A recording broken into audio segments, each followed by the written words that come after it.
اعوذ باللہ من الشیطان الرجیم بسم اللہ الرحمن الرحیم ان اللہ وملائکتہ یصلون علی النبی یا ایہا الذین آمنوا صلوا علیہ وسلموا تسلیما اللہم صلی علی سیدنا و نبینا و شفیعنا و مولانا محمد وعلی آل محمد وبارک وسلم۔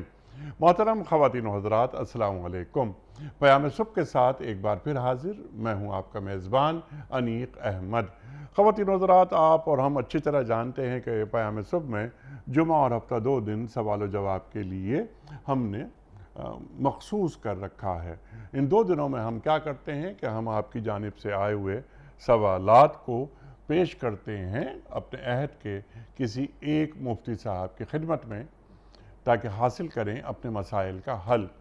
ہماری یوتھ، خاص طور پر یوتھ، کنفیوژن کا شکار رہتی ہے، سوالات ان کے ذہنوں میں پلتے رہتے ہیں، اور کبھی کبھی ان کے ذہنوں میں یہ بات بھی آ جاتی ہے کہ نعوذ باللہ نعوذ باللہ نعوذ باللہ کہ ہمارے دین کے پاس ان سوالات کے جوابات موجود نہیں۔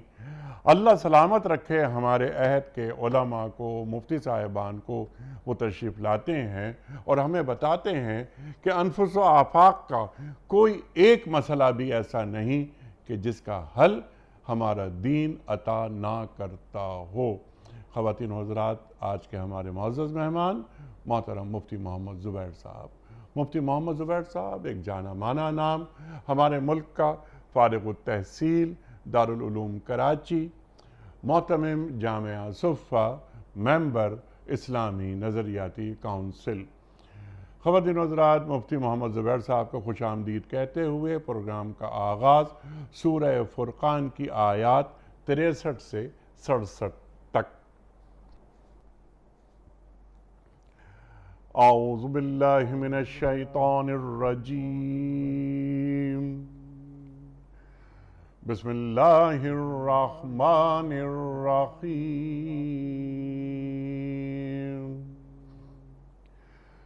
وَعِبَادُ الرَّحْمَنِ الَّذِينَ يَمْشُونَ عَلَى الْأَرْضِ هَوْنًا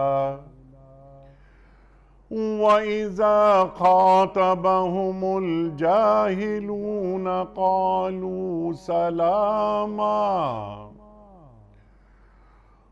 وَالَّذِينَ يَبِيتُونَ لِرَبِّهِمْ سُجَّدًا وَقِيَامًا وَالَّذِينَ يَقُولُونَ رَبَّنَا اصْرِفْ عَنَّا عَذَابَ جَهَنَّمَ إِنَّ عَذَابَهَا كَانَ غَرَامًا إِنَّهَا سَاءَتْ مُسْتَقَرًّا وَمُقَامًا وَالَّذِينَ إِذَا أَنفَقُوا لَمْ يُسْرِفُوا وَلَمْ يَقْتُرُوا وَكَانَ بَيْنَ ذَلِكَ قَوَامًا صدق اللہ العظیم۔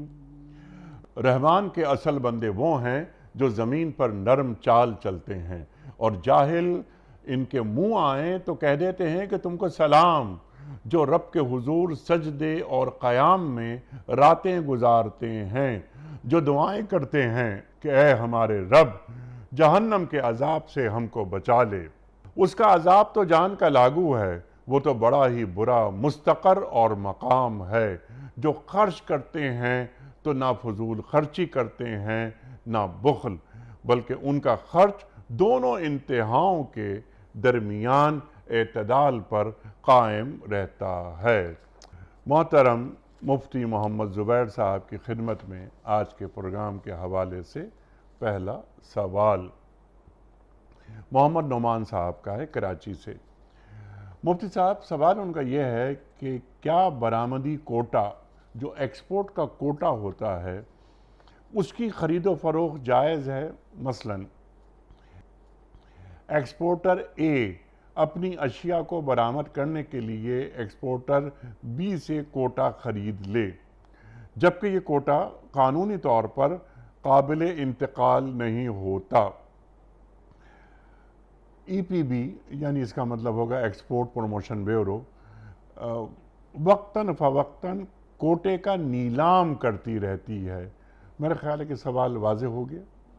بسم اللہ الرحمن الرحیم نحمدہ ونصلی علی رسولہ الکریم اما بعد۔ دیکھیں، اگر ان کے سوال کا مقصد یہ ہے کہ ان کو ایکسپورٹ کا لائسنس گورنمنٹ کی طرف سے دیا گیا، ٹھیک ہے، اور اب وہ جو ایکسپورٹ لائسنس ان کو ملا اس میں ایک صورت تو یہ ہے کہ کیا وہ اس ایکسپورٹ لائسنس کو کسی اور کو بیچنا چاہیں، تو اس کا جواب یہ ہے کہ حکومت نے جس آدمی کے لیے مختص کر کے مشخص و متعین اور مقرر کر کے وہ کوٹا، وہ لائسنس جس کے نام پہ جاری کیا، صرف اور صرف قانونی طور پر وہی اس کو استعمال کر سکتا ہے، وہ کسی اور کو نہیں بیچ سکتا۔ ٹھیک ہے، ایک تو اس کا پارٹ یہ ہے۔ دوسرا پارٹ یہ ہے کہ اگر اس آدمی کے پاس کوئی چیز ایکسپورٹ کرنے کا جو لائسنس آیا اس میں سے یہ کچھ مقدار اپنے لیے اور کچھ سامان کی مقدار کسی اور کے لیے یہ خریدتا لیتا دیتا ہے، تو کیا شرعی طور پر اس کی گنجائش ہوگی یا نہیں؟ مثال کے طور پر 500 ٹن سامان کا اس کے پاس کوٹا ہے، اس نے 300 ٹن سامان تو منگوایا، 200 ٹن کسی اور کے لیے کیا یہ منگوا سکتا ہے یا نہیں؟ یہ ایکسپورٹ کر سکتا ہے یا نہیں کر سکتا، امپورٹ کرے یا ایکسپورٹ کرے؟ اس کا جواب یہ ہے کہ قانون کے مطابق، حکومتی قانون کے مطابق اس کی اجازت ہے یا نہیں ہے۔ ٹھیک ہے، بس شرعی طور پر اس کا جواز اور عدم جواز بھی باقاعدہ قانون کے مطابق ہی چلے گا، کیونکہ یہ کوٹا دینا، اس کا ایکسپورٹ لائسنس دینا، یہ حکومت وقت کا اختیار ہے۔ حکومت وقت نے اپنے اختیار کو استعمال کرتے ہوئے جب یہ کسی کو دیا تو قوانین اس بات کی اجازت دے رہے ہیں کہ نہیں دے رہے؟ اگر سرکاری ریاستی قوانین اس بات کی اجازت دیتے ہیں کہ یہ دوسرے کے لیے بھی سامان منگوا سکتا ہے یا بھجوا سکتا ہے تو پھر تو ٹھیک ہے، شرعاً یہ جائز ہوگا۔ لیکن اگر حکومتی طور پر قانونی ریاستی سطح پر اس کے لیے یہ انلیگل ہے، یہ خلاف قانون ہے، تو پھر شرعاً بھی یہ خلاف قانون ہوگا، شرعاً بھی یہ ناجائز ہوگا۔ البتہ اس میں ایک اور بات ہوتی ہے، آپ نے ایک لفظ استعمال کیا تھا، بعض اوقات ان دونوں کے درمیان ڈیل ہو جاتی ہے۔ اس میں ایک اہم بات یہ ہے کہ اگر میرے پاس 500 ٹن کا سامان لینے کا یا بھجوانے کا کوٹا ہے، میں 300 منگوا رہا یا بھیج رہا، اب آپ مجھے 200، اب اگر آپ مجھے وکیل اور ایجنٹ بنا لیں، وکیل اور ایجنٹ بنا لیں کہ میں وہاں سے یہ سامان 200 ٹن مزید منگواؤں، اپنے کوٹے پہ منگواؤں اور آپ کے لیے کروں، تو اس کے اندر اگر قانونی ممانعت نہیں ہے تو پھر یہ شرعاً جائز ہو جائے گا۔ ٹھیک ہے، اگر قانونی ممانعت ہے تو پھر جائز نہیں ہے، جائز نہیں، پھر شرعاً جاننا۔ اچھا، یعنی جو باٹم لائن ہے وہ یہ ہے کہ ریاستی قوانین کی پاسداری کرنا ضروری ہے۔ کیوں؟ اس کی وجہ قرآن کریم کی آیت وَأُولِي الْأَمْرِ مِنْكُمْ اطیعوا اللہ وَاطیعوا الرسول وَأُولِي الْأَمْرِ مِنْكُمْ، اللہ رسول کی اطاعت کرو اور جو تمہارے حکام ہیں، جائز امور میں، مباح امور میں، آپشنل تمام ڈیلنگز اور معاملات میں ریاست وقت کو اس کا اختیار ہوا کرتا ہے، لہٰذا آپ کو اس کے قانون کی پاسداری کرنا لازم ہے۔ اور فقہ کا ایک عام اصول ہے طاعت الامام فیما لیس بمعصیہ واجبۃ، امام کی اطاعت ان تمام معاملات میں جو معصیت اور نافرمانی اور خدا کی طرف سے گناہ کے زمرے میں نہ آتے ہوں، اس میں اطاعت کرنا واجب ہے، شرعی طور پر بھی لازم ہے کہ آپ حکومت وقت کی پاسداری کریں۔ ٹھیک ہے، اچھا، اب یہ کیونکہ آپ نے جو آخری جملے ادا فرمائے اس کی روشنی میں یہ کہ اگر ایک حکومت وقت جو کہ ایک غیر مسلم ریاست میں ہم رہ رہے ہیں تو ہمارے قوانین کی پاسداری ضروری ہے، کیونکہ اگر میں امریکہ میں ہوں، انگلینڈ میں ہوں، فرانس میں ہوں، تو جو قوانین حکومت نے بنائے اس کی پاسداری میں کروں گا، لیکن میں بحمداللہ مسلمان ہوں۔ تو اگر وہ قوانین شرعی قوانین سے متصادم ہوتے ہیں تو پھر میں کون سے قوانین پہ عمل کروں گا؟ اس میں دو باتیں ہیں. سب سے پہلی بات تو یہ کہ مباح معاملات، دنیاوی معاملات، آپشنل معاملات، جائز معاملات، یعنی جس میں آپ کو دونوں کام کرنے کا اختیار اور آپشن ہوتا ہے، اس میں تو آپ کو حکومت وقت کی پاسداری کرنا ضروری ہے، چاہے وہ مسلم حکومت ہو چاہے غیر مسلم. ٹھیک مسلم حکومت کی پاسداری اس لیے ضروری ہے کہ وہ اولو الامر ہیں. ٹھیک ہے. غیر مسلموں کی اس لیے ضروری ہے کہ آپ ایک ایگریمنٹ کر لیتے ہیں. ٹھیک.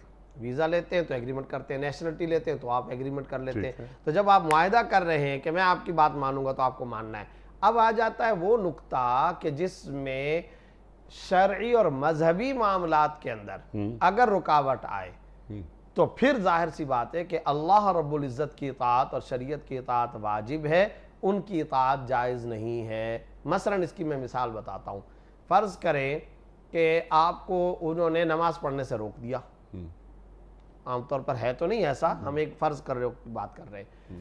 اگر نماز پڑھنے سے روک دیا تو ایسی صورت میں حکومت وقت کی پاسداری کرنا آپ کے لیے جائز نہیں. کیوں؟ اس لیے کہ لا طاعت لمخلوق فی معصیت الخالق. مخلوق کی ایسی اطاعت جائز نہیں جس میں خالق کی نافرمانی لازم آتی ہو. تو مخلوق کی ایسی تابعداری جس میں خدا کی نافرمانی لاگو اور لازم آتی ہو وہ شرعاً بالکل جائز نہیں. خود قرآن کریم سورہ لقمان میں کیا ہے؟ ماں باپ کے ساتھ حسن سلوک کرو، ماں باپ کے ساتھ حسن سلوک کرو، ماں باپ سے حسن سلوک کرو. آگے کیا؟ وَإِن جَاهَدَاكَ عَلَىٰ أَن تُشْرِكَ، اور اگر وہ دونوں تجھ پر زور لگائیں کہ تو اللہ کے ساتھ کسی کو شریک ٹھہرائے، مت اطاعت کرنا. ٹھیک ہے. پھر اس کی اطاعت نہیں ہوگی. پھر کیا ہوگا؟ ہجرت کریں.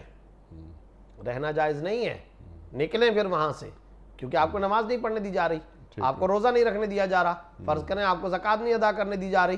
اگر کوئی اس طرح کا معاملہ ہے تو پھر تو آپ کو وہاں سے نکلنا ضروری ہوگا. ارض اللہ واسعہ، خدا کی زمین بڑی وسیع ہے، پھر نکلو اور دوسری جگہ ہجرت کرو. ٹھیک ہے. اب یہ نماز پر پابندی، یہ تو بہت آگے کی چیز ہے، ایکسٹریم لیول پہ بات چلی جاتی ہے کہ نماز پڑھنے پر پابندی کوئی غیر مسلم ریاست بھی نہیں لگاتی. البتہ تھی مثلا بعض روسی ریاستوں میں ابتدا کے اندر، آپ کو پتہ ہے جب تک رشیا جو ہے وہ نہیں ہوا تھا، بالکل اذان بھی نہیں دی جا سکتی تھی وغیرہ وغیرہ. لیکن آج کے زمانے میں اس میں جیسے فرانس میں یہ واقعات ہوئے کہ ہماری مسلمان خواتین جو حجاب کرتی تھیں ان کو منع کر دیا گیا کہ جناب آپ حجاب نہیں کریں، یعنی چہرہ آپ کو دکھانا ہے. تو ایسی صورت میں ریاستی قوانین کو مانا جائے گا یا شرعی قوانین کو؟ ٹھیک ہے، بہت ویری گڈ کوسچن. اس میں آپ کو ایک بات بتاتا ہوں کہ جس چیز سے روکا جا رہا ہے اس کی نوعیت کو دیکھا جائے گا. ٹھیک ہے. انیق صاحب، اگر اس کی نوعیت ایسی ہے کہ وہ فرض کے درجے میں، عقیدے کے درجے میں، بنیادی عقائد کے درجے کے اندر لازم ہے تو پھر تو ظاہر ہے کہ آپ کو ہجرت کرنی ہے اور اس ریاست کی پاسداری کرنا بالکل جائز نہیں ہے. مثال کے طور پر جیسے میں نے نماز کی مثال دے دی، اللہ وحدہ لا شریک لہ کو ماننا، قرآن، ٹھیک ہے، ختم نبوت، روزہ، زکوٰۃ، حج پر جانا ہے، ٹھیک ہے کہ نہیں، اس طرح کے جو فرائض ہیں اس کی اگر آپ کو پابندی لگائی جا رہی ہے تو پھر تو یاد رکھیں کہ پھر آپ کے لیے وہاں قیام جائز نہیں ہے، آپ کو رہے. لیکن اگر اس نوعیت کی پابندی ہے کہ جس میں شرعی احکام میں آلریڈی فلیکسیبلٹی ہے، ٹھیک، کسی بھی اسکول آف تھاٹ کے اندر اس کی گنجائش موجود ہے، تو پھر یاد رکھیں کہ پھر اس میں وہاں سے ہجرت کرنا پسندیدہ ضرور ہوگا، فرض عین نہیں ہوگا. ٹھیک ہے. جیسے کہ آپ نے مثال بیان فرمائی حجاب والی، تو حجاب کے اندر جو میری معلومات ہیں وہ یہ کہ فرانس وغیرہ کے اندر اس بات کی پابندی نہیں ہے کہ آپ مکمل برقع ہی نہ پہنیں، یعنی آپ لباس تو پہن سکتی ہیں، البتہ چہرہ کھلا ہوا ہونا چاہیے. اب یہ جو چہرہ کھلا ہونے کا معاملہ ہے تو انیق صاحب اس سلسلے میں بات یہ ہے کہ خود ایک اسکول آف تھاٹ باقاعدہ شریعت اسلامیہ کے اندر موجود ہے، یعنی یہ اقوال موجود ہیں. آپ کو پتہ ہے اس میں مشہور اختلاف ہے حضرت عبداللہ ابن مسعود رضی اللہ تعالیٰ عنہ کا اور حضرت ابن عباس رضی اللہ عنہ کا، جس میں حضرت ابن مسعود رضی اللہ تعالیٰ عنہ کا موقف یہی ہے کہ چہرے کا پردہ بھی لازم ہے.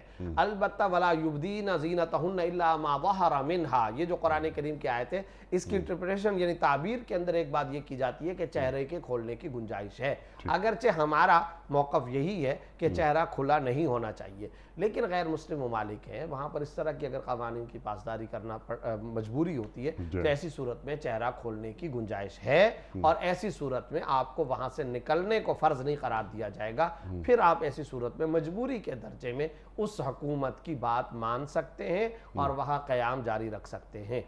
یہ تو ہو گیا مسئلہ۔ البتہ اسی کے ضمن میں جو اصل بات ہے وہ ضرور کرنی چاہیے، وہ اصل نقطہ ہے، کیا غیر مسلم ملکوں میں رہا بھی جا سکتا ہے کہ نہیں؟ یہ تو بہت بڑا سوال ہے۔ جی ہاں، یعنی اصل تو اس کے اندر یہ ہے۔ اور جو لوگ چلے گئے ہیں اور ان کی اگلی نسلیں بھی وہاں پیدا ہو چکی ہیں، واپس آنا ان کا اب تقریباً ناممکن ہے، تو انیق وہ صاحب کیا یہ کریں؟ ہمارے سماج کا سلگتا ہوا جی ہاں، تلخ حقیقتوں پر مشتمل سوال ہے۔ ٹھیک ہے، لیکن حضرت آپ کی اجازت سے، یہ آپ نے بہت بالکل صحیح بات کی کہ ہمارے سماج کا سلگتا ہوا سوال ہے۔ میرا سوال صرف یہ ہے کہ سماج سے زیادہ میرے اور آپ کے نزدیک یہ بات اہم ہے کہ اللہ اور اللہ کے رسول صلی اللہ علیہ وآلہ وسلم کا کیا فرمان ہے اس ذیل میں۔ جزاکم اللہ خیرات، دیٹ از اے پوائنٹ۔ اصولی طور پر بات یہ ہے کہ غیر مسلم ملکوں میں رہنا جائز نہیں ہے، اصل شریعت کا مسئلہ یہی ہے۔ چنانچہ آپ نے دیکھا قرآن کریم کی کئی آیات میں اختلاط اس طرح سے مخلوط ہونا کہ مسلمان اور غیر مسلم ملک کٹے رہے، اس کی ممانعت ہے۔ احادیث کے اندر بھی بڑی سخت وعیدیں آئی۔ ایک حدیث میں آپ صلی اللہ علیہ وسلم نے یہاں تک فرمایا کہ لا ترعایا ناراہما، مسلمان غیر مسلموں کے ساتھ اس طرح سے نہ رہیں، ان کو اوپر لازم ہے کہ وہ ایک دوسرے کی آگ نہ دیکھیں۔ پرانے زمانے میں آگ دیکھنے کا مطلب کیا ہوتا تھا؟ لوگ گھروں کے اندر جو چولہے جلاتے تھے تو ظاہر ہے کہ لکڑیاں، اور پھر وہ گھر کے صحن اور آنگن سے باہر اور اوپر تک دھواں نکلتا تھا، تو آپ کو پتہ ہے وہ دھواں کتنا دور تک نظر آتا ہے۔ آپ صلی اللہ علیہ وسلم نے فرمایا کوئی مسلمان اس طرح سے نہ رہے کہ وہ غیر مسلم کے گھر کے آگ کے دھوئیں کو دیکھ سکے، اتنا دور رہنا چاہیے۔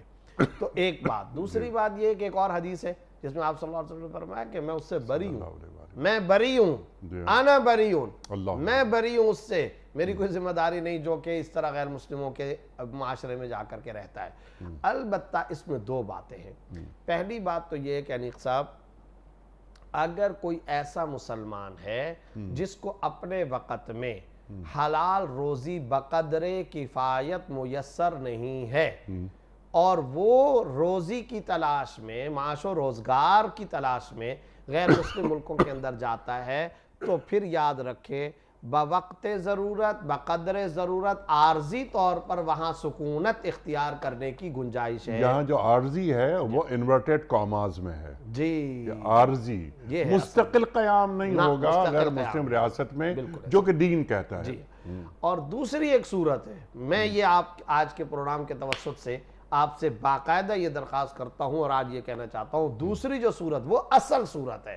جتنے غیر مسلم ملکوں کے اندر لوگ مسلمان اوورسیز پاکستانیز گئے ہوئے، ان سب کی خدمت میں یہ درخواست ہے اس دوسری صورت کو اختیار کریں۔ اب تک نہیں کی تھی نیت، اب کریں۔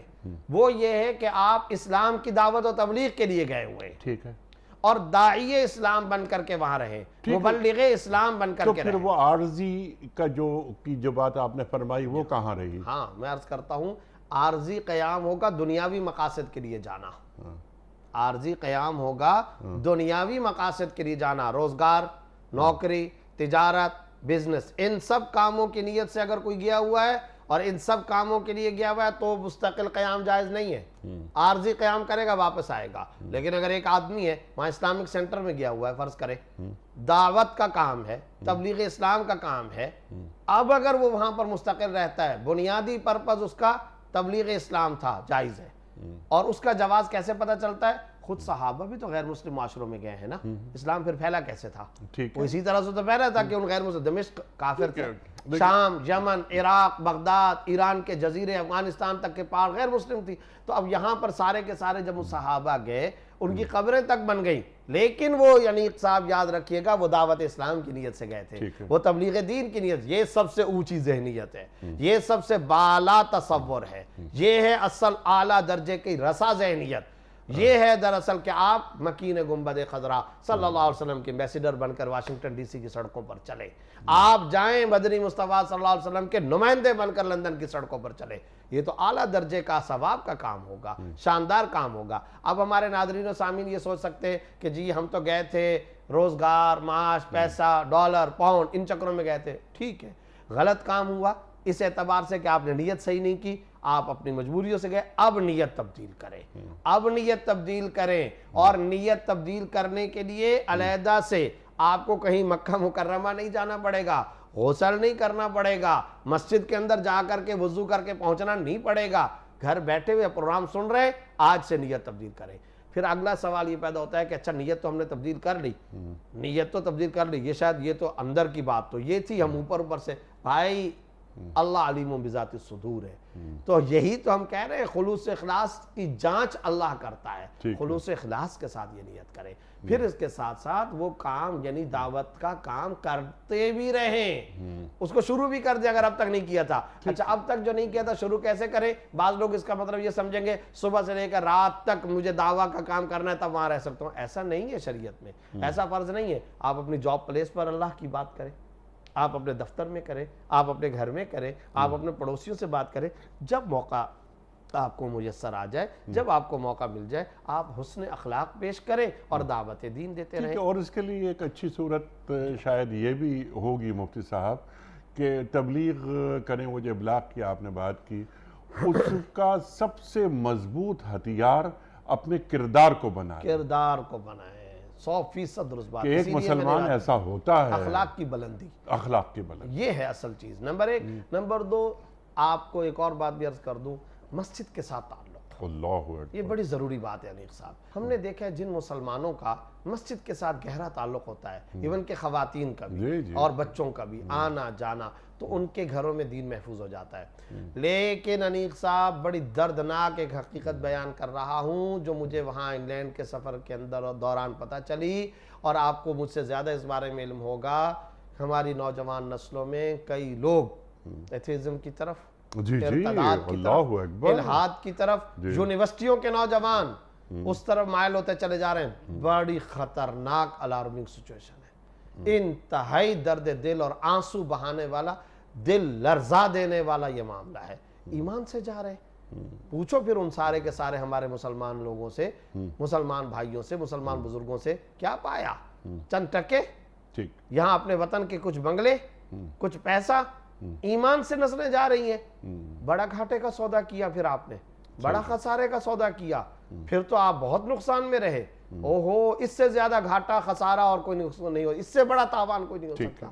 تو اس لیے مسجد سے بھی تعلق رکھیں۔ اس سلسلے میں ایک نقطہ میں یہ ضرور ذکر کرنا چاہتا ہوں کہ ہمارے علماء کی بھی بڑی ذمہ داری ہے، علماء کی خاص طور پر جو وہاں پر ہے، اور بہت ہی مؤدبانہ، طالب علم ہوں، ہم تو بچے ہیں، وہ اکابر ہیں، ہم کیا کہہ سکتے ہیں، تمام اسکول آف تھاٹ، پہلا کام فرقہ واریت ختم کریں، اور بھائی ان کی ایمانوں کے لالے پڑے ہوئے، آپ بریلوی دیوبندی اہل حدیث کی بحث ختم کر دیں، ساری زندگی کے لیے یہ لفظ زبان پر نہ لائیں، ایمانوں کی فکر کریں۔ دوسرا کام، وہ آپ سے تعلق نہیں رکھیں گے، آپ اپنے ٹاؤن اور اپنے علاقے کے تمام مسلمانوں سے تعلق رکھیں، جانا آنا رکھیں، جو کہ یورپ، امریکہ، برطانیہ وغیرہ میں مفقود ہو چکا ہے۔ چائے کی دعوت دیں۔ میں ابھی جب انگلینڈ گیا تھا تو وہاں پر ایک شہر اسکاٹ لینڈ کے اندر وہاں پر گیا، کچھ ائمہ نے مجھے یہ بات بتائی کہ ہم نے اپنے اپنے علاقوں کے جتنے مسلمان ہیں از خود ان سے ملاقاتیں کی ہیں، اور ہم چائے کی دعوت کرتے ہیں، ٹی پارٹی، ہر ہفتے ہر 10 منٹ کے لیے، آج میرے گھر پہ، آج اس کے گھر پہ۔ ہم وہاں پر نماز کی بات بھی نہیں کر رہے، انہوں نے کہا کہ ہم دعوت بھی نہیں دے رہے، بس یہ جو مکس گیدرنگ ہوتی ہے اسی میں خود بخود نماز کی بات ہو جاتی ہے، اسی میں بچوں کی تربیت کی بات ہو جاتی ہے۔ تو یہ مسلمانوں کا آپس کے اندر تعلق یہ بہت زیادہ ضروری ہے۔ تیسری اور آخری بات یہ ہے، اور جو سب سے اہم ترین بات ہے، وہ یہ ہے کہ دراصل گھر کا ماحول جب تک نہیں درست ہوگا، گھر کا ماحول، ماں باپ، جب تک یہ درست نہیں ہوگا، آپ کے گھر میں دین نہیں رہے گا۔ دردناک حقیقت یہ ہے، وہاں کے اہل علم، اہل بصیرت نے کہا پہلے 100 سال کے بعد نسل آنے والی مرتد ہوتی تھی، اب یہ دورانیہ اور ٹائم پیریڈ 60-70 سال پہ آ چکا ہے۔ اللہ اکبر، اب 60-70 سال میں یہ دورانیہ آ چکا ہے کہ اگلی نسل وہ ارتداد کی اور الحاد کی اور ایتھیزم کا شکار ہو چکی ہے۔ دین کو محفوظ بنانا ہے، اپنی نسلوں میں منتقل کرنا ہے۔ اور یہ جو پروگرام ہے، ایک مشورہ یہ بھی دیتا ہوں، قیام صبح کا پروگرام ضرور دیکھیں۔ یہ اس لیے نہیں کہ ہمیں کوئی پروموشن وغیرہ کی اس کی کوئی پرواہ یا لالچ نہیں ہے، اس لیے دیکھیں آنے والے اوتھینٹک علماء ہوتے ہیں اور قرآن بیان کیا جاتا ہے. جن گھروں میں یہ دیکھا جاتا ہے, تجربہ یہ ہے ان ممالک کا وزٹ کرنے کے بعد, الحمدللہ ان گھروں کے اندر اچھی انوائرمنٹ اور اچھی دینی فضا قائم. الحمدللہ یہ اس کا کریڈٹ آپ لوگوں کو جاتا ہے, علماء کو جاتا ہے. سبحان اللہ سبحان اللہ. بہت تفصیل کے ساتھ آپ نے بیان کر دیا ایک ایک مسئلہ. اگلا سوال آپ کی خدمت میں, یہ بھی اچھا سوال ہے کہ والد کی زندگی میں فوت ہونے والا بیٹا والد کی میراث کا شرعاً حقدار ہے یا نہیں؟ دیکھیں یہ ہے پوتے کی میراث کا مسئلہ. جی آپ کو پتا ہے کہ یہ ایک اہم ترین مسئلہ ہے. جی عام طور پر لوگ یہ سمجھتے ہیں کہ جب والد کی زندگی میں اس کا کوئی بیٹا مر گیا تو اس کی اولاد کو بھی اس والد کی بقیہ اولاد کے ساتھ مل کر حصہ دیا جائے گا. اس سلسلے میں شرعی پوزیشن یہ ہے کہ جب والد کی اولاد یعنی بیٹے موجود ہیں, پوتوں کو حصہ نہیں ملے گا. ٹھیک ہے. کون سی صورت میں؟ اس صورت میں جبکہ بیٹا والد کی زندگی میں فوت ہو گیا ہو. اس کو سمجھنا چاہیے ٹیکنیکل معاملہ ہے کیا. دیکھیں حق الارث, پہلی بات تو یہ کسی کی زندگی میں اس کی وراثت تقسیم نہیں ہوتی. ٹھیک ہے. کسی کی زندگی میں اس کی میراث منتقل بھی نہیں ہوتی. جب تک کوئی شخص زندہ ہے سارے مال و متاع کا وہ خود مالک و مختار و متصرف ہے. وہ جس طرح چاہے اس میں تصرف کر سکتا ہے. کل یتصرف فی ملکہ کیف شاء, ہر انسان اپنی ملکیت میں جیسے چاہے تصرف کر سکتا ہے. لہذا زندگی میں تو اس کا مال منتقل نہیں ہوگا, اس کے اپنے بیٹوں کو بھی نہیں ملے گا. وہ اپنا خود مختار ہے, کھائے, حج کرے, صدقہ کرے, کسی کو گفٹ دے, جو چاہے کرنا چاہے کرے, اپنے بیٹوں اور اپنی بیٹیوں کو دینا چاہتا تو بھی دے سکتا ہے. یہ جو مال اس کا منتقل ہوگا اس کے مرنے کے بعد ہوگا.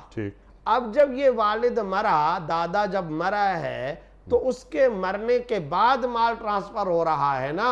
تو وہ جو بیٹا فوت ہو چکا تھا اس کی زندگی میں, وہ اس کی موت کے بعد, موت کے وقت میں بوقت موت تھا ہی نہیں.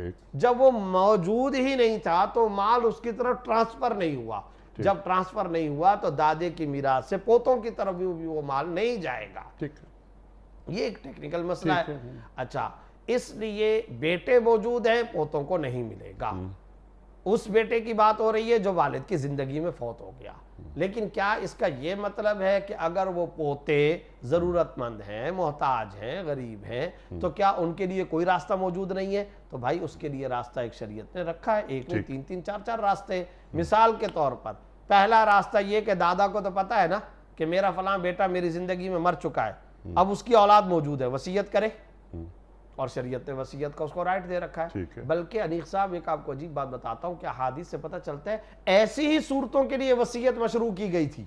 سبحان اللہ. یعنی وصیت کا جو کانسیپٹ شریعت میں رکھا گیا وہ ایسی ہی شکل اور صورت کے لیے کہ بطور وراثت کے تو ان وارثوں کو مال نہیں ملے گا, ہاں وصیت کا, ول کا شریعت نے آپ کو رائٹ اور آپشن دے رکھا ہے. چنانچہ دادا کیا کام کرے, 1/3 کی حد تک وصیت کر سکتا ہے, 1/3 کی حد تک کہ میرے طرف سے میرے پوتوں میں تقسیم کر دیا جائے. تو یہ ایک وصیت کا راستہ موجود ہے.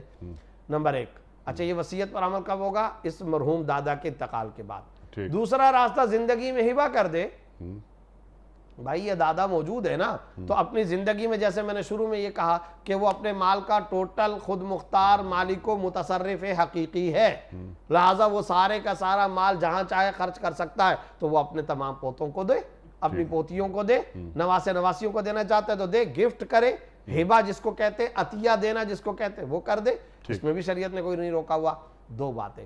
تیسری بات, اگر والد نے یعنی دادا نے نہ تو وصیت کی نہ ہبہ اور گفٹ کیا, اب شریعت کہتی ہے کہ یہ جو بقیہ بیٹے ہیں ان کو چاہیے کہ یہ اپنی طرف سے اپنے بھتیجوں کو کچھ نہ کچھ دے دیں. ہر بیٹا کچھ نہ کچھ دے دے, اور ان بیٹوں کو اتنا مل جائے جتنا ان کو ملا ہوا ہے, یا اس سے کم ہو بھی, یا تھوڑا یا بہت, جو بھی اپنی مرضی سے.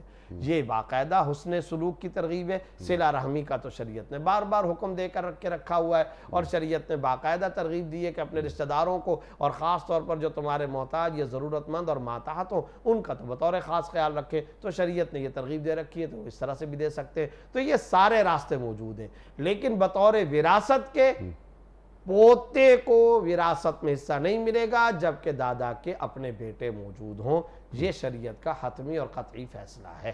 ٹھیک، سبحان اللہ کلیئر. لیکن جو وصیت ہے، ہبہ ہے، اور پھر جو اس مرحوم کے بھائی بہنیں ہیں انہیں خیال رہنا چاہیے کہ ہمارا بھائی چلا گیا ہے دنیا سے، تو اس کے خاندان کی جو کفالت ہے وہ ہماری ذمہ داری ہے. جو روزے چھوٹ گئے ہوں یعنی پریگننسی کی وجہ سے، ان روزوں کی قضا کرنا لازم ہے یا کوئی فدیہ یا کفارہ دے سکتے ہیں؟ یہ جو سوال ہے کہ اگر کوئی خاتون تھی اور وہ ظاہر ہے کہ پریگننسی اور کی وجہ سے اس کے روزے چھوٹ گئے، تو یاد رکھیں کہ دوران پریگننسی پیریڈ کے دوران میں ان روزوں کو رکھنا لازم ہے. یعنی ان روزوں کی معافی نہیں ہے. اچھا، جب تک بچہ پیدا نہیں ہوا پریگننسی کی حالت ہے ان روزوں کو رکھنا لازم ہے، وہ معاف نہیں ہے. البتہ اگر پریگننسی کی ایسی کیفیت یا اتنا ٹائم پیریڈ گزر چکا کہ خاتون کو اب پریشانی ہوتی ہے یا نہیں رکھ سکتی یا تکلیف ہے یا ڈاکٹروں نے منع کیا، ڈزنٹ میٹر، اب چھوڑ دے، بعد میں قضا کرے، کوئی حرج کی بات نہیں ہے. ایسی صورت میں اگر وہ روزے ترک کر دے گی تو رمضان کے فرض روزے ترک کرنے اور چھوڑنے پر کوئی گناہ نہیں ہوگا. لیکن اس کا یہ مطلب نہیں ہے کہ بعد میں قضا نہیں کرنی ہے. بعد میں جب وہ نارمل حالت میں ہو تو اس کو قضا کرنا لازم ہے. البتہ پریگننسی، یہ جو سوال پوچھا گیا، اس میں اگر پریگننسی کے اندر اس کا یہ مقصد ہے کہ بچہ پیدا ہو چکا ہے، بچہ پیدا ہو چکا ہے جس کو نفاس کی حالت کہتے ہیں جو 40 دن تک رہتا ہے، اس میں روزے رکھنے ہیں یا نہیں، تو اس کا جواب یہ ہے کہ جب تک وہ اس سے پاک نہیں ہوتی اس پر روزے رکھنا لازم نہیں ہے. البتہ بعد میں ان روزوں کی قضا کرنا لازم ہے. ٹھیک ہے کہ نہیں؟ اس کا کوئی فدیہ کفارہ نہیں ہے. اب میں بات کرتا ہوں، جیسا آپ کو پتہ ہے کہ پیریڈز کے دوران بھی روزے کیا ہوتے، چھوٹ جاتے ہیں اور چھوڑنا لازم ہے، روزے نہیں رکھ سکتی. لیکن بعد میں کیا کرنا ہوگا، قضا لازم ہے. نماز چھوڑے گی، نماز کی قضا نہیں ہے، روزوں کی قضا لازم ہے. ٹھیک ہو گیا. اسی طرح نفاس کی حالت یعنی پریگننسی سے فارغ ہونے کے بعد، بچے کی ولادت کے بعد، اب جب تک وہ پاک نہیں ہوتی اس وقت تک، اور اس کا آخری ٹائم ہے 40 دن. اگر 40 دن سے پہلے وہ پاک ہو گئی تو اب اس کے بعد تو وہ پاک ہے، اس کے اوپر روزہ رکھنا لازم ہے. لیکن اگر وہ 40 دن اگر وہ پاک نہیں ہو رہی 40 دن تک، تو پھر ایسی صورت میں یہ جو فرض روزے ہیں یہ اس دوران میں نہیں رکھے گی، بعد میں اس کی قضا کرنا لازم ہے. اب آ جاتے ہیں اس پوائنٹ کی طرف جس کی طرف آپ نے اشارہ کیا اور سوال پوچھنے والے نے بھی وہ پوچھا ہے کہ کیا اس کا فدیہ یا کفارہ. تو فدیہ اور کفارے کا کانسیپٹ بھی سمجھ لینا چاہیے. عام طور پہ لوگ کہتے ہیں ہاں بھئی یہ روزہ نہیں رکھا اس کا کفارہ. کفارے کا واٹ از دا میننگ کفارہ؟ کفارے کا مطلب صرف اور صرف یہ ہے کہ کوئی شخص فرض روزہ رمضان کا روزہ رکھ کر جان بوجھ کر اس روزے کو توڑتا ہے، کھانے کے ذریعے، پینے کے ذریعے یا بیوی سے ازدواجی تعلق کے ذریعے جان بوجھ کر، اگر وہ بغیر عذر کے، اگر بیماری کی وجہ سے توڑ رہا ہے پھر تو کوئی کفارہ نہیں ہے. جان بوجھ کر اگر کوئی روزے کو توڑتا ہے پھر اس پر کفارہ آئے گا اور وہ 2 مہینے کے مسلسل روزے رکھنا لازم ہے. آپ سمجھ گئے؟ فرض روزہ ہو رمضان کا، اور اس فرض روزے کو رکھنے کے دوران میں بغیر کسی بیماری کے، بغیر کسی عذر کے، بغیر کسی مرض اور تکلیف کے، ویسے ہی اور سہون نہیں، بھول کر نہیں، جان بوجھ کر کچھ پیتا ہے، کھاتا ہے، یہ ازدواجی تعلق قائم کرتا ہے، تو ایسی صورت میں اس کے اوپر کفارہ آئے گا. اور کفارے کا معنی ہوتا ہے 2 مہینے کے مسلسل روزے رکھنا. ٹھیک ہے، یہ ہے کفارے کی تفصیل. فدیہ کس کو کہتے ہیں؟ فدیہ کہتے ہیں کہ ایسا مریض یا اتنا زیادہ بوڑھا کہ جو اب بھی روزہ نہیں رکھ سکتا اور مستقبل میں بھی اس مرض سے شفا یاب ہونے کی عام حالت کے اعتبار سے کوئی توقع اور امید نہیں ہے، تو ایسی خاتون یا ایسا مرد روزے کا فدیہ دے سکتا ہے. مثال کے طور پر ایک شخص ہے جو 90 سال کا 100 سال کا ہو چکا ہے، روزہ رکھنے کی استطاعت اس میں نہیں ہے، نہیں رکھ سکتا، تو اب ایسا بوڑھا، شیخ فانی اس کو عربی میں کہتے ہیں، ایسا بوڑھا فدیہ دے گا. اچھا، اب یہ فدیہ کیوں دے گا؟ کیونکہ اب بوڑھا ہے تو اب وہ مستقبل میں بھی تو روزہ نہیں رکھ سکتا، اب بوڑھا ہے تو مزید بوڑھا ہوتا چلا جائے گا نا. یا اللہ بچائے کوئی ایسا مریض کہ جو کسی موذی یا مہلک مرض میں مبتلا ہے، اللہ بچائے کینسر کا مرض ہے، صحیح ہے کہ نہیں, یا کوئی اس طرح کی بیماری ہے کہ جو بیماری سے اب اس کے صحت یاب ہونے کا ظاہری طور پر امکان نظر نہیں آتا, تو پھر ایسی صورت میں بھی وہ روزہ چھوڑ دے گا اور اس کا فدیہ ادا کرے گا. لیکن اس کے لیے کیا ڈاکٹر کی طرف سے یہ سرٹیفکیٹ ملنا ضروری ہے کہ ہاں اس کے لیے روزہ رکھنا نقصان دہ ہو سکتا ہے, تو میں اس کو یہ کہتا ہوں کہ یہ روزہ نہ رکھے؟ جی ہاں, یعنی سرٹیفکیٹ تو نہیں, بس اس سے مشورہ کر لیا جائے. اچھا. اپنی حالت سے بھی اگر یہ اندازہ ہو رہا ہے اور ساتھ ساتھ میں ڈاکٹر نے بھی اس کو اگر یہ بتایا تو بس یہ کافی ہے. ایسی صورت میں وہ روزہ چھوڑ دے. بیماری اگر ایسی ہے کہ وہ بیماری آئی ہے اور ختم, مثال طور پہ بخار ہے, تو یہ تو ختم ہو جائے گا, اس میں فدیہ نہیں چلے گا. ٹھیک ہے کہ نہیں. مثال طور پر کوئی اور کسی کو ایسی بیماری لائق ہو گئی ہے, سر میں درد ہے, جسم میں درد ہے, کوئی تکلیف ہے, کوئی چوٹ ہے جو بعد میں ٹھیک ہونے کا امکان ہے, تو ٹھیک ہے, پھر ایسی صورت میں تو بعد میں فدیہ نہیں بلکہ قضا لازم ہے. لیکن اگر ایسی بیماری ہے کہ جس میں مستقبل میں شفا یاب ہونے کا ظاہری طور پر, ویسے تو اللہ سب کچھ جانتا ہے, ظاہری طور پر امکان نہیں ہے, تو پھر ایسا مریض فدیہ ادا کرے گا, اور وہ فدیہ ادا کرنا لازم ہے. وہ فدیہ کتنا ہوتا ہے؟ 1 صدقہ فطر, یعنی 1 صدقہ فطر کے برابر 2 کلو آٹا یا اس کی قیمت, وہ ایک روزے کے بدلے میں اس کو ادا کرنا لازم ہے. بالکل ٹھیک ہے, کلیئر ہو گئی. فدیہ بھی, قضا بھی, کفارہ بھی, تینوں آپ نے بالکل واضح کر دیے. مفتی صاحب چند ویڈیو کوئسچنز ہم چاہتے ہیں آپ کی خدمت میں رکھیں. مفتی صاحب کے لیے پہلا سوال. السلام علیکم, میرا نام عمیر جاوید ہے. مفتی صاحب سے یہ سوال ہے کہ اگر ایک انسان کے اوپر قرض تھا اور وہ دوران قرض شہید ہو گیا, تو کیا اس کا قرض معاف ہو جائے گا؟ اسلام اس بارے میں کیا کہتا ہے؟ پلیز وضاحت کیجیے. سرکار. بہت اہم سوال ہے, اور دیکھیں یہی تو اہم ترین شریعت کی ترغیب ہے کہ جس کو ہم سمجھتے نہیں ہیں. ہمارے ہاں لوگوں میں یہ تصور سمجھا جاتا ہے کہ جناب شریعت اور دین تو صرف عبادات اور رسومات کا نام ہے, نماز پڑھو, روزہ رکھو, اور تراویح, ذکر, تلاوت, محاسبہ, عمرہ, حج, ہم سمجھتے ہیں شریعت اس کا نام ہے. ایسا نہیں ہے. حقوق اللہ اور حقوق العباد دونوں کے مجموعے کا نام شریعت ہے. اور یہ یاد رکھنا چاہیے کہ معاملات اور اخلاقیات پر زیادہ زور ہے. آپ نے نماز نہیں پڑھی, ایک فرض چھوڑا, ظاہر ایک گناہ ہے, گناہ کبیرہ ہے, لیکن دیکھیں یاد رکھیں یہ آپ نے براہ راست اللہ کے حق کو توڑا ہے, اور اللہ غفور الرحیم ہے, اللہ انشاءاللہ معاف فرما دیں گے. توبہ بھی ہو اور ہم اس کا ازالہ بھی کریں, قضا بھی کریں. لیکن جہاں تک حق العبد کا معاملہ ہے تو انیق صاحب وہ معاف نہیں ہوگا جب تک جس کا حق آپ نے توڑا مارا ہے وہ آپ ادا نہ کریں, یا اس سے ازالہ اور تلافی نہ کر لیں, معافی نہ مانگ لیں. حتیٰ کہ آپ صلی اللہ علیہ وسلم نے, ابن مسعود رضی اللہ تعالیٰ عنہ کی وہ روایت ہے, اور مسلم کے اندر روایت ہے, اور کئی سارے کتب احادیث کے اندر یہ روایت موجود ہے, شہید سے تمام گناہ معاف ہو جاتے ہیں. فی سبیل اللہ جس نے موت پائی, شہادت پائی, خون کا پہلا قطرہ گرتے ہی اس کے ذریعے سے سارے کے سارے گناہ دھل جاتے ہیں, الا الدین, سوائے قرض کے. قرضہ معاف نہیں ہوتا, قرضہ کبھی بھی معاف نہیں ہوگا, حتیٰ کہ شہید سے بھی معاف نہیں ہوگا. اللہ, اس لیے قرضہ ادا کیا جائے گا. آپ صلی اللہ علیہ وسلم کی ایک حدیث ہے, الدین مقضی والزعیم غارم. کیا؟ قرضہ ادا کیا جائے گا. قرضہ ادا کیے جانے کی چیز ہے ہر صورت میں. وَأَدِّ الْأَمَانَةَ إِلَىٰ أَهْلِهَا, امانت اس کے اہل کو سپرد کرو. جو کسی چیز کا ضامن بنے گا وہ اس کا کفیل و ضامن و مسئول ہوگا, اور قرضہ ادا کیا جائے گا. یہ آپ صلی اللہ علیہ وسلم نے واضح طور پہ فرمایا. قرضہ تو کسی صورت میں معاف ہی نہیں ہے, حتیٰ کہ اگر کوئی مر گیا تو ایسی صورت میں آپ کو پتہ ہے کہ شرعی طور پر پہلا فریضہ کیا ہے, اس کے تمام تر اموال سے پہلا کام یہ کیا جائے گا کہ اس کے کفن دفن کے متوسط اخراجات ادا کیے جائیں گے. اس کے فوری بعد, تجہیز و تکفین کے فوری بعد, اس کے ترکے کو تقسیم نہیں کیا جائے گا, وراثت تقسیم نہیں کی جائے گی. پہلے نمبر پہ یہ دیکھا جائے گا کہ اس کے اوپر قرضہ ہے یا نہیں. اگر قرضہ ہے تو قرضہ ادا کیا جائے گا, چاہے اس کی زندگی کا سارا مال ہی ادھر چلا جائے, ٹھیک, قرضہ ادا کیا جائے گا. مہر بیوی کا ادا نہیں کیا وہ بھی قرضہ ہے, اس کو ادا کیا جائے گا. اس کے بعد دیکھا جائے گا کوئی جائز وصیت کی ہے تو 1/3 کی حد تک وصیت پر عمل کیا جائے گا. اس کے بعد جو مال بچے پھر اس کے مساوی حصے کر کے اس کے شرعی ورثاء میں تقسیم کیے جائیں گے, اور اس کے اموال کو, اس کے ترکے کو تقسیم کیا جائے گا. یاد رکھنا چاہیے قرضہ کسی صورت میں معاف نہیں ہے.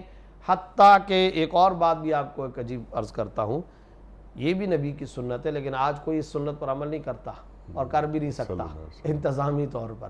وہ یہ ہے کہ ہمارے ہاں کہا جاتا ہے نا یہ سنت ہے یہ سنت ہے، ایک سنت تو یہ بھی ہے کہ جنازہ جب آپ صلی اللہ علیہ وسلم کے سامنے آتا تھا تو آپ صلی اللہ علیہ وسلم پوچھتے تھے کہ بھائی اس کے اوپر کسی کا قرضہ تو نہیں ہے، اور پھر یہ پوچھتے تھے کہ اگر کوئی جواب اگر ہوتا کہ ہاں قرضہ ہے تو پھر اگلا سوال یہ ہوتا تھا کیا اس نے ترکہ چھوڑا ہے کہ وہ قرضہ اس کا ادا کیا جا سکے؟ اگر جواب ملتا تھا کہ ہاں تو آپ صلی اللہ علیہ وسلم جنازہ پڑھا لیتے تھے، اور اگر کوئی کہتا تھا کہ نہیں، آپ صلی اللہ علیہ وسلم کو جواب یہ ملتا کہ نہ تو اس نے مال چھوڑا اور نہ ہی اس کے پاس اتنا ترکہ ہے، تو پھر پوچھا جاتا تھا کہ کون وارث ہے کہ جو اس کا قرض ادا کرے گا۔ اور کئی دفعہ آپ صلی اللہ علیہ وسلم نے یہ بھی فرمایا جو مال وراثت میں چھوڑے وہ تو وارثوں کا، قرضہ چھوڑا فَإِلَيَّ وہ میں ادا کروں گا، یہاں تک بھی آپ نے فرمایا۔ لیکن اگر یہ صورت ہے کہ قرضہ ادا کرنے کا کوئی امکان نہیں تو آپ صلی اللہ علیہ وسلم کئی دفعہ جنازے سے الگ ہو جاتے تھے۔ صلو علی صاحبکم، فرماتے تھے اپنے ساتھی پر تم خود ہی جنازہ پڑھ لو۔ ذرا سوچیں، تصور کریں کہ کس قدر محرومی کی بات ہے، کس قدر میں نبی موجود ہوں اور نماز جنازہ ادا نہ کریں، اللہ اکبر، کتنی بڑی محرومی ہے، کس قدر محرومی کی بات ہے۔ تو اور آج دھڑلے سے قرضہ کھا لیا جاتا ہے اور اس سنت پر کوئی امام عمل بھی نہیں کرتا، اور شاید عمل کرنا ممکن بھی نہیں ہے، ہم اس کا مشورہ بھی نہیں دیتے۔ وجہ یہ کہ اگر یہ عمل کرنا شروع کر دیں تو خدا جانے پتہ نہیں کتنے لوگوں کی جن کی جنازہ پڑھائی جا سکے گی، یعنی امام صاحب کتنے لوگوں کا جنازہ پڑھ سکیں گے، پتہ نہیں کتنے لوگ، کیونکہ بے شمار لوگ ہیں۔ اب تو مالی معاملات لوگوں کے بہت خراب ہیں، اس لیے بس خاموشی کے ساتھ بس کبھی کبھار یہ اعلان کر دیا جاتا ہے کسی کی نماز جنازہ سے پہلے، بھائی اگر اس نے کسی کا مال لینا دینا ہو تو وہ اپنا لین دین صاف کر لو، اگر اس نے کسی کو تکلیف پہنچائی ہو تو آج یہ معاف کر دو، اور اگر کسی نے کسی کا پیسہ لینا ہے یا دینا ہے تو اس کے شرعی ورثاء موجود ہیں، ان بالغ ورثاء سے بات چیت کر لو، بس زیادہ سے زیادہ احتیاطی طور پر یہ اعلان کیا جاتا ہے۔ باقی یہ تحقیق اور تفتیش نہیں کی جاتی جو کہ عہد رسالت میں ہوتی تھی۔ کیوں؟ اس لیے کہ وہ آج کل کے لوگوں کے معاملات ہی اتنے خراب ہیں، تو پھر تو بڑے مسائل پیدا ہو جائیں گے، تو اس لیے خاموشی اختیار کر کے نماز جنازہ ادا کر دی جاتی ہے۔ تو یاد رکھنا چاہیے۔ اچھا ایک اور بات بھی یاد آ گئی، ابن مسعود رضی اللہ تعالیٰ عنہ کی ایک روایت ہے اور وہ روایت بھی مرفوع ہے۔ آپ صلی اللہ علیہ وسلم نے فرمایا کہ شہید سے قرضہ بھی معاف نہیں ہوگا، خیانت بھی معاف نہیں ہوگی۔ اللہ اکبر، خیانت بھی معاف نہیں ہوگی، یعنی کسی نے کسی کے امانت رکھوائی اور اس نے خیانت کر لی ہے اور پھر وہ ادا نہیں کیے تو وہ بھی معاف نہیں ہوگا۔ کیا پتہ چلا؟ مالی حق کبھی بھی معاف نہیں ہوتا، شہادت کے باوجود نہیں ہوتا۔ اور آپ کو پتا ہونا چاہیے شہادت وہ قربانی ہے جو اسلام کی راہ میں اس سے بڑھ کر اور کسی قربانی کا تصور نہیں، کیونکہ انسان اپنی جان اللہ کے حوالے کر دیتا ہے۔ اتنی بڑی قربانی دینے کے باوجود بھی آپ یاد رکھیے مالی حق، اور اگر کسی کی حق تلفی مالی طور پر کر کے رکھیے، کوئی بھی حق اگر کسی کا مار کے رکھا ہوا ہے یا پیسہ اور قرضہ ادا کرنا ہے وہ معاف نہیں ہوگا۔ سبحان اللہ، سبحان اللہ۔ تو اس گفتگو کی روشنی میں جو ہمارے ناظرین اور سامعین نے غور کرنا چاہیے کہ کتنا بڑا جرم ہے کہ کسی کا قرضہ واپس کیے بغیر دنیا سے چلے جانا، فوراً واپس اور کر، سنگین ترین جرم ہے، سنگین ترین جرم ہے۔ آج کے پروگرام کا اگلا سوال مفتی صاحب کی خدمت میں۔ السلام علیکم مفتی صاحب، میرا نام رضا جعفری ہے۔ میرا آپ سے سوال یہ ہے کہ جو میرے نصیب کی وجہ سے میرے جو حالات خراب ہیں، کہ یہ کہنا غلط ہے یا درست؟ اچھا سوال ہے۔ یہ جو بات ہے کہ ہمارا نصیب خراب ہے، دیکھیں اس میں دو باتیں ہیں، اس میں یقیناً کوئی شک نہیں ہے کہ قسمت اور نصیب یہ اللہ کی طرف سے ہوتا ہے، اور اس میں کچھ گڈ لک ہوتے ہیں، کچھ اچھی قسمت والے بھی ہوتے ہیں، لیکن یہاں ایک بات ضرور ذہن میں رکھنی چاہیے اور وہ ہمیں ہر وقت اپنے دماغ کے اندر کوٹ کوٹ کر کے رچانا بسانا چاہیے کہ بہت سارے لوگ یہ سمجھتے ہیں کہ جناب بس چونکہ ہمارا مقدر خراب ہے، نصیب خراب ہے، لہٰذا اسباب جدوجہد کاوش و کوشش نہ کرو۔ یہ طرز عمل خلاف ایمان ہے، اسلام کی تعلیمات کے بالکل برعکس اور خلاف ہے۔ اس لیے کہ اللہ نے آپ کو ہاتھ دیے کہ نہیں دیے، پیر دیے کہ نہیں، دماغ دیا کہ نہیں، آنکھیں دی کہ نہیں، قوت سماعت بصیرت و بصارت عطا کی کہ نہیں کی ہے، استعمال میں لاؤ، محنت کرو۔ یہ کیا بات ہے کہ خود ہاتھ پہ ہاتھ دھرے منتظر فردہ تقدیر کے شاکی، یہ تو کوئی مومنانہ اسلوب زندگی نہیں ہے، جس کو علامہ اقبال نے بھی کئی اشعار میں بار بار اس کو واضح کر رکھا ہے۔ یہ کوئی طریقہ نہیں ہے۔ آپ جائیں وسائل آپ کو اختیار اللہ نے کرنے کا حکم دے رکھا ہے. وَمَا مِن دَابَّةٍ فِي الْأَرْضِ إِلَّا عَلَى اللَّهِ رِزْقُهَا. جہاں اللہ نے یہ کہہ رکھا ہے کہ رزق میری ذمہ داری میں دوں گا، وہاں اللہ نے یہ بھی کہہ کر کے رکھا ہے کسب کرو. ٹھیک ہے، تدبیر جب تک نہیں اختیار کرو گے، اس کا چیک اینڈ بیلنس متوازن نظام ہے اس کا. اقبال نے بڑا اس پر لکھا ہے، لیکن ایک شعر پیش کر دیتا ہوں بس میں اقبال کا، کہ ابس ہے شکوائے تقدیر یزداں، ابس ہے شکوائے تقدیر یزداں، تو خود تقدیر یزداں کیوں نہیں ہے. اللہ ابس ہے یعنی بیکار ہے جی ہاں. یہ شکوے کرتے رہنا، یہ فضول کی بات ہے. کیوں اس طرح کے شکوے کرتے ہو؟ تم خود تقدیر یزداں بن جاؤ. عجیب و غریب بات ہے. یعنی تم سے خیر نکلے اور تم محنت کرو، گویا یہی تقدیر میں تھا. اس کو آپ صلی اللہ علیہ وسلم کی ایک حدیث ہے، آپ صلی اللہ علیہ وسلم نے ارشاد فرمایا کل میسر لما خلق لہ، جو جس مقصد کے لیے پیدا کیا جاتا ہے نا، اس کو پھر اس کے اسباب بھی فراہم کر دیے جاتے ہیں. الحمدللہ وہ اس کے اسباب بھی اس کو مل جایا کرتے ہیں. کیا مطلب ہے؟ طالب علم جب گھر سے نکلے گا، بستہ اٹھائے گا، نیت کرے گا، کتابیں اٹھائے گا، اب جب وہ تعلیم گاہ میں پہنچے گا اس کو تعلیم بھی مل جائے گی. سبحان اللہ. صحیح ہے نا. اب اگر ایک آدمی ڈاکٹر کے علاج کے لیے نکلا تو اس کو دوائی مل جائے گی. جو روزی روزگار و جاب اور معاش کے لیے نکلا اس کو روزگار مل جائے گا. لیکن جو آدمی منتظر بیٹھا گھر میں رہے اور پھر شکوے کرتا رہے، میرے تو تقدیر ہی خراب، میرے تو مقدر میں ایسے لکھا، میری قسمت ہی گندی، یہ کرتا رہے گا اور کوئی کام نہیں کرے گا، تو پھر ظاہر سی بات ہے کہ وہ خود سے اپنے اختیار سے اپنے آپ کو معطل اور عزم معطل اور بیکار بنا رہا ہے. تو پھر ٹھیک ہے، اگر وہ اپنے اس طریقے پر راضی ہے تو پھر راضی رہے. اللہ رب العزت یہ کام نہیں کریں گے، نہ کرنا ہے، نہ اللہ کی سنت ہے کہ باقاعدہ غذا اور خوراک کا لقمہ تیار کر کے آپ کے منہ کے اندر ڈال دیا جائے. ایسا نہیں ہوتا. آپ کو کسب کرنا پڑتا ہے، محنت کرنی پڑتی ہے، تب جا کر کے اللہ رب العزت اس کے مقابلے میں آپ کو نتیجہ عطا کرتے ہیں. ایک چھوٹی سی علمی بات بھی عرض کر دوں. حضرت عیسیٰ علیہ السلام کے بارے میں ہم سب کا یہ عقیدہ ہے مسلمانوں کا، ینزل عیسیٰ ابن مریم علی شرقی منارۃ البیضاء، بخاری کی روایت ہے. حضرت عیسیٰ علیہ السلام کا نزول ہوگا.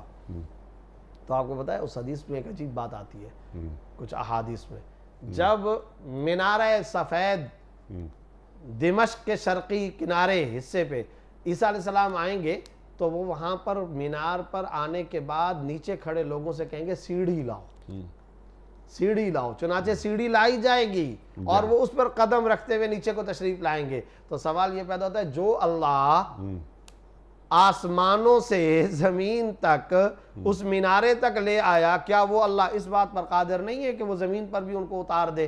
لیکن نہیں، یہ اشارہ ہوگا اس بات کی طرف، وہ ما فوق الاسباب جہان ہے، وہاں اسباب نہیں چلتے اللہ کے ہاں. لیکن جب تم دنیا میں آؤ تو یہاں اسباب چلتے. سبحان اللہ سبحان اللہ. غزوہ بدر میں 313 صحابہ کے ساتھ تشریف لے گئے سرکار دو عالم صلی اللہ علیہ وآلہ وسلم بدر کے میدان میں. آپ گھر بیٹھ کر دعا مانگتے تو آپ سے بڑا مستجاب الدعوات کون ہو سکتا ہے؟ اور پھر یہ بھی بات بیان فرمائیے، سب نے ایک ایک زیرہ، اور آپ صلی اللہ علیہ وسلم نے 2 زیریں زیب تن فرما رکھی ہیں. تو اسباب اختیار کیے ہیں نا. اسباب اختیار، جب تک آپ اسباب اختیار نہیں کرو گے اللہ کے سبب المسبب الاسباب پر. مفتی صاحب بڑا ممنون، بڑا شکر گزار آپ تشریف لائے. خواتین حضرات، یہ جمعہ اور ہفتہ 2 دن سوال و جواب کے لیے ہم نے رکھے ہوئے ہیں. پیر، منگل، بدھ اور جمعرات 4 دنوں میں ہم قرآن کریم کی مختلف آیات پر اپنے معزز علماء سے بات کرواتے ہیں اور قرآن کریم کی ان آیات کو لمحہ موجود سے جوڑتے ہیں، شان نزول سے لے کر لمحہ موجود تک. یعنی آج قرآن کریم کی آیات ہم سے کیا مخاطبت کر رہی ہیں. قرآن کبھی پرانا نہیں ہوتا، شریعت کبھی پرانی نہیں ہوتی. ہم اکثر ایک جملہ یہاں کہتے ہیں اپنے پروگرام میں کہ قرآن تا قیامت ذہن انسانی کی امامت کرتا رہے گا. ہم اپنی ایمان کی بنیاد پر یہ بات کہتے ہیں، لیکن بہت سے افراد، خاص طور پر ہمارے نوجوان، دین کے حوالے سے کچھ سوالات اٹھاتے ہیں. کنفیوژنز، ابہام. جوابات کے لیے ہم بلاتے ہیں ایک صاحب نظر کو. قرآن فرماتا ہے کہ فَاسْأَلُوا أَهْلَ الذِّكْرِ إِن كُنتُمْ لَا تَعْلَمُونَ، سوال کرو اہل ذکر سے اگر تم نہیں جانتے. آپ کے سوالات ہم پیش کرتے ہیں مفتی صاحب کی خدمت میں اور حاصل کرتے ہیں اپنے تمام سوالات کے جوابات قرآن و سنت کی روشنی میں۔ میں ایک بار پھر مفتی محمد زبیر صاحب کا ممنون، آپ تشریف لائے اور ہمیں تعلیم کیا۔ پیام صبح کا اختتام ہوتا ہے روزانہ ایک قول پر، اور وہ قول ہوتا ہے صاحب نہج البلاغہ امیر المومنین حضرت علی مرتضیٰ کرم اللہ وجہہ کا۔ آپ فرماتے ہیں عفت مفلسی اور شکر دولت مندی کی زینت ہے۔ سبحان اللہ سبحان اللہ۔ عفت مفلسی اور شکر دولت مندی کی زینت ہے۔ اللہ اکبر۔ اپنے میزبان انیق احمد کو کل تک کے لیے اجازت دیجیے۔ خدا حافظ۔